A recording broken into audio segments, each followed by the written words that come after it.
como foi essa reunião? Não, o presidente Pacheco me convidou para essa reunião hoje pela manhã, ontem. E nós vamos tratar da questão de Minas Gerais. O presidente Pacheco está muito preocupado com a situação de Minas, porque só para vocês terem uma ideia, dos 160 bilhões que Minas deve, 1/3 da dívida foi contraída durante o governo do Zema. E, inexplicavelmente, o Zema, ao invés de se aliar ao presidente Pacheco para resolver o problema, ataca nas redes sociais e na imprensa alguém que foi o único mineiro com autoridade a tomar providências em relação a isso. Então, na minha opinião, o governador Zema não ajuda com esse tipo de conduta. Ele ficou 5 anos, inclusive 4 com um aliado no Planalto, podendo fazer alguma coisa por Minas. E tudo que ele fez foi endividar Minas. A dívida saiu de pouco mais de 100 bilhões para 160 bilhões. Agora, o que eu quero tranquilizar o governador Zema é que ele está lidando com pessoas sérias, tanto no Ministério da Fazenda quanto na presidência do Congresso Nacional. E que se ele tiver disposição, nós vamos construir juntos uma solução para Minas, que não é simples.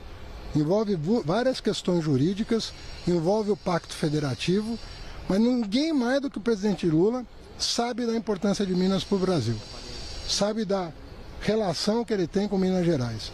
Então aqui fica o apelo para que o governador Zema adote uma posição mais construtiva, né, menos conflitiva com o presidente do Congresso Nacional, quem afinal vai deliberar sobre o tema, porque qualquer que seja o acordo vai ter que passar pelo Senado Federal. E a pior coisa que ele pode fazer, não tendo feito nada durante 5 anos, é agredir aquele que vai pautar o acordo que for fechado com a Fazenda Nacional e com o governo federal. Então fica aqui o apelo. Não é hora de ficar batendo boca, fazendo graça na imprensa. É hora de sentar com técnicos. Solução técnica não é simples. A dívida durante o período do Zema subiu de 100 para 160, né? Ele praticamente governou com recursos federais o estado de Minas e ele deveria adotar uma posição respeitosa e construtiva com o Congresso Nacional. Ministro, nesse momento, qual é a situação, então, dessa proposta, dessa solução? Como é que está o andamento disso? Ela está sendo analisada, ela foi me entregue tem poucos dias. Foi antes da viagem para a COP, ela foi entregue para o presidente Lula, que me repassou. Existe um problema que nós temos que averiguar em relação aos acionistas minoritários das companhias que são controladas pelo governo de Minas. Nós temos que estudar com muita cautela isso para não gerar um passivo, para não cometer nenhuma irresponsabilidade, fazer as coisas de acordo com a lei, de maneira a preservar também o erário público de possíveis demandas. Nós temos que fazer um processo de avaliação desses ativos, de como nós vamos recepcioná-los no plano federal para abater da dívida, que é de 160 bilhões. Tudo isso vai ser feito com cuidado.